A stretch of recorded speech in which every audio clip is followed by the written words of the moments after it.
Students, आज हम लोग सीखने वाले हैं स्ट्रक्चरल आइसोमेरिज्म के बारे में। लास्ट क्लास हमारा इंट्रोडक्शन हो गया था कि आइसोमेरिज्म ऑर्गेनिक में क्या होता है।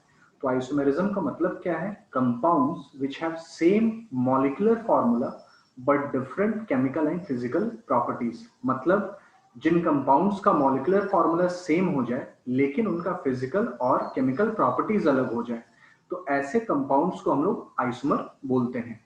तो उसी में जो हमारा एक टाइप था, फर्स्ट टाइप जो हमारा था, उसको हम लोग बोल रहे थे स्ट्रक्चरल आइसोमेरिज्म।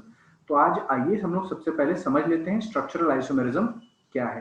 तो लास्ट डे मैंने आपको ये समझाया था कि स्ट्रक्चरल आइसोमेरिज्म का एक और नाम होता है, इसको हम लोग कॉन्स्टिट्यूशनल आइसोमर भी बोलते हैं। ठीक है, तो स्ट्रक्चरल आइसोमेरिज्म में क्या होगा? इसमें हमारा स्ट्रक्चरल आइसोमेरिज्म में मॉलिक्यूलर फॉर्मूला सेम रहेगा लेकिन स्ट्रक्चरल फॉर्मूला अलग हो जाएगा। तो इसको बोल सकते हैं आप सेम मॉलिक्यूलर फॉर्मूला बट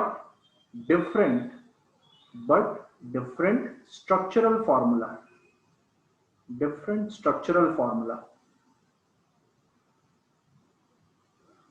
इसका मतलब क्या है? तो मॉलिक्यूलर फॉर्मूला हमारा सेम हो गया लेकिन स्ट्रक्चरल फॉर्मूला अलग है। तो मॉलिक्यूलर फॉर्मूला तो क्लियर है कि फॉर्मूला में नंबर ऑफ एटम्स वो सारे हमारे सेम हो गए। ठीक है, स्ट्रक्चरल फॉर्मूला अलग है। इसका मतलब क्या है? इसका मतलब ये है कि the sequence in which the atoms are attached, जिस वे में एटम्स एक दूसरे के साथ ऐड हुए हैं वो अलग रहेगा हमारे पास स्ट्रक्चरल आइसोमेरिज्म में। तो सिंपली हमारी अंडरस्टैंडिंग क्या हो गई कि structural isomers are those type of isomers in which molecular formula is same but the structural formula is different। उसमें structural formula क्या है? अलग है। तो structural formula अलग होने का मतलब है कि जिस वे में एटम्स एक दूसरे से अटैच हैं वो अलग रहने वाला है हर आइसोमर में। ठीक है, तो आगे चलिए इसमें हम लोग देखते हैं कि स्ट्रक्चरल आइसोमेरिज्म में डिफरेंट टाइप्स क्या क्या है। तो सबसे पहले इसका जो टाइप आता है, फर्स्ट टाइप, वो देख लेंगे हम लोग। तो फर्स्ट टाइप इसका हो जाता है चेन आइसोमेरिज्म। तो स्ट्रक्चरल आइसोमेरिज्म में पहला टाइप है हमारे पास चेन आइसोमेरिज्म। ठीक है, अब चेन आइसोमेरिज्म के दो और नाम हैं। चेन आइसोमेरिज्म को हम लोग न्यूक्लियर आइसोमेरिज्म भी बोलते हैं और उसके साथ साथ स्केलेटल आइसोमेरिज्म भी बोलते हैं। स्केलेटल आइसोमेरिज्म भी बोल सकते हैं इसको।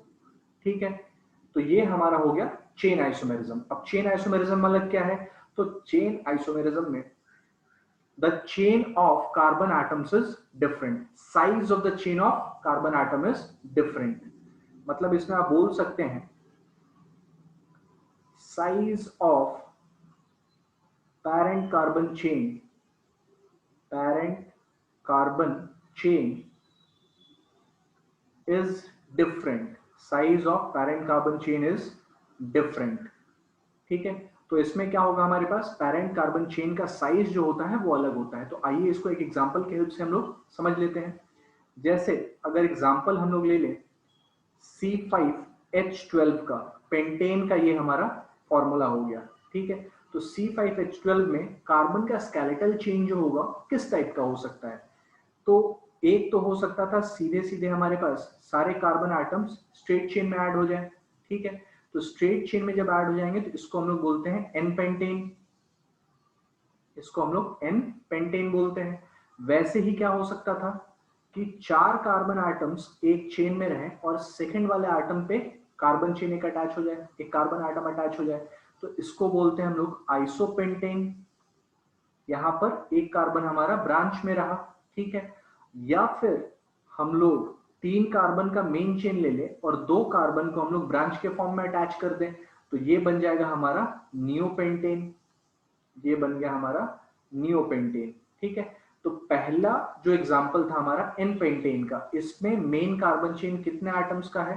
5 कार्बन एटम्स का है। ठीक है, सेकंड वाले में क्या हुआ? ये 4 कार्बन एटम्स का चेन बन गया और थर्ड वाले में क्या हुआ? ये 3 कार्बन एटम्स का चेन बन गया। तो ये जो एग्जांपल था ये हमारा हो गया चेन आइसोमेरिज्म, जिसमें पेरेंट कार्बन चेन चेंज हो जा रहा है, नंबर ऑफ एटम्स उसमें हमारे चेंज हो जा रहे हैं। पहले वाले में 5 था, दूसरे वाले में 4 और तीसरे वाले में ये हमारा 3 हो गया। तो ऐसे आइसोमर्स को हम लोग बोलते हैं चेन आइसोमर्स। तो चेन आइसोमर को आप सिंपली बोल सकते हैं कि स्ट्रेट चेन और ब्रांच चेन के हिसाब से ये अलग हो रहे हैं एक दूसरे के साथ। अब इसी में अगर हमारे पास फंक्शनल ग्रुप भी आ जाता तो क्या होगा, फंक्शनल ग्रुप का नाम क्या होगा, इसमें देख लेते हैं फंक्शनल ग्रुप को भी। ठीक है, तो आइए फंक्शनल ग्रुप भी चेक कर लेते हैं। मान लीजिए आपके पास एक ऐसा कोई स्ट्रक्चर हो गया, 4 कार्बन एटम्स थे और एंड में यहां पर हमारे पास OH अटैच था, ब्यूटानॉल।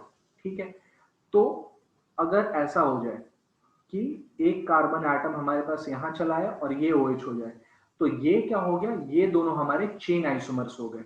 इन दोनों को हम लोग चेन आइसोमर्स बोलेंगे। क्यों चेन आइसोमर बोलेंगे, बिकॉज इसमें कार्बन चेन का लेंथ जो था वो अलग है। इसमें ये 4 एटम्स का कार्बन चेन है, मेन कार्बन चेन है, और यहाँ पे ये हमारा 3 कार्बन एटम्स का मेन कार्बन चेन है, और एक यहाँ पे हमारे पास सब्स्टिट्यूएंट है। ठीक है, वैसे ही आप एल्कीन और अल्काइन में चाहे उसमें भी अप्लाई कर सकते हैं।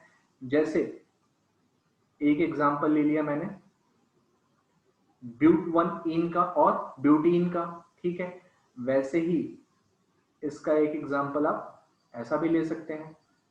तो इसमें मेन कार्बन चेन जो था फर्स्ट केस में हमारे पास, वो कितने एटम्स का है, 4 एटम्स का है मेन कार्बन चेन। और सेकंड वाले केस में मेन कार्बन चेन हमारे पास 3 एटम्स का है। तो ये दोनों जो हो गए, ये एग्जांपल हो गए हमारे चेन आइसोमेरिज्म के। सो आई होप कि आपका चेन आइसोमेरिज्म वाला पार्ट क्लियर हो गया होगा।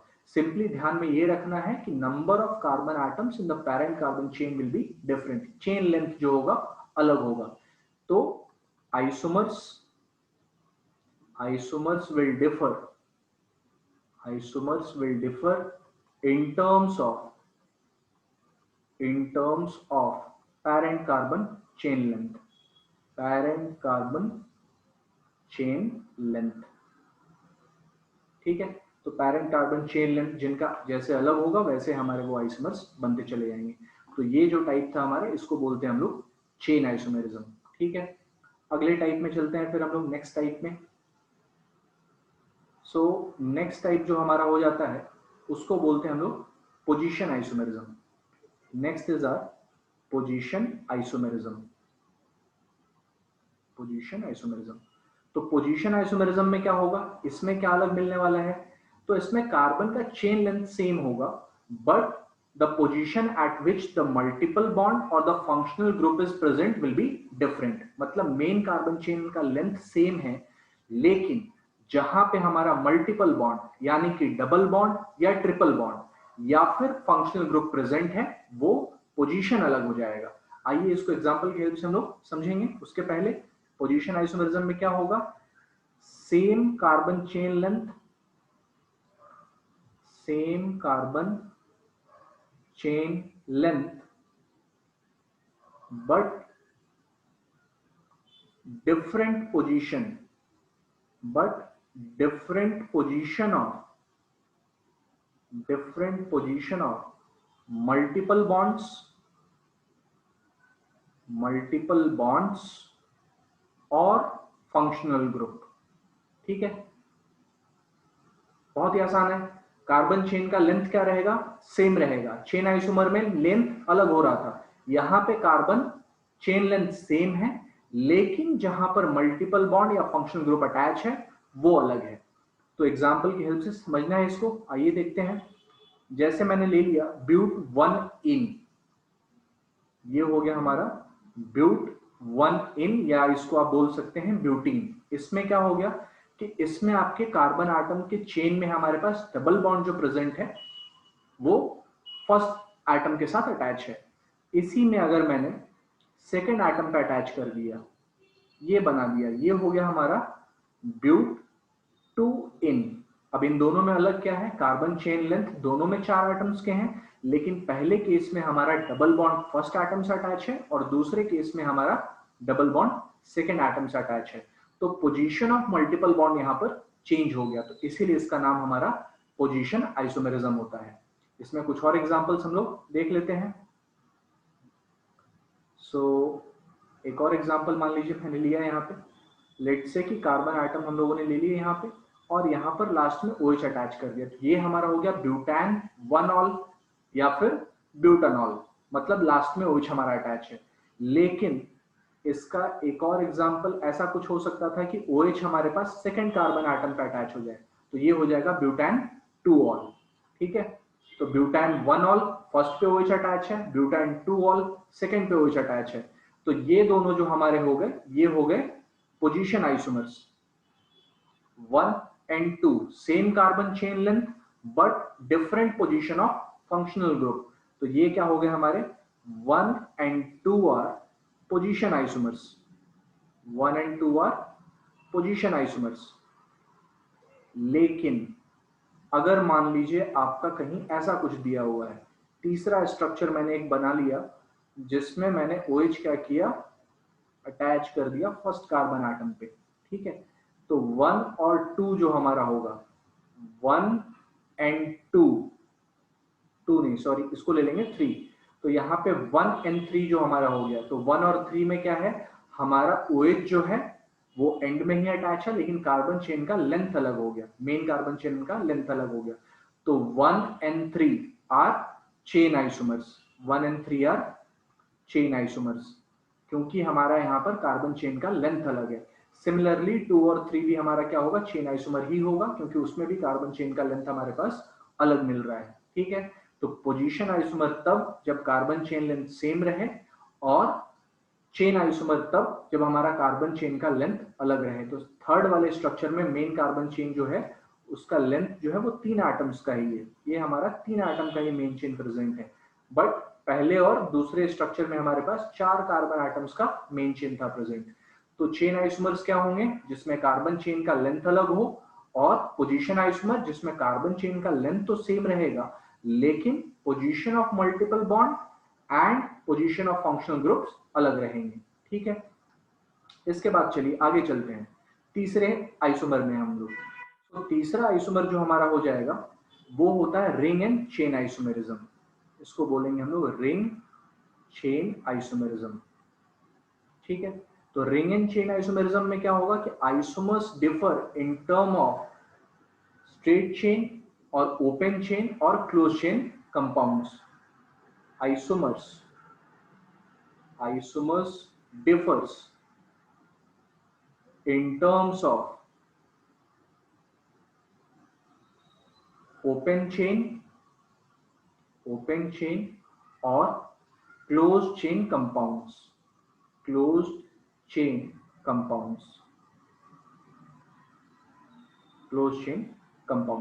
ठीक है, तो इसमें देखिए, इसमें क्या हो जाएगा अभी हमारा, ओपन चेन या क्लोज चेन कंपाउंड्स के फॉर्म में अलग होंगे। जैसे हम लोग ले सकते हैं एग्जांपल के तौर पे, आप ले सकते हैं एल्कीन्स एंड साइक्लोएल्केन्स।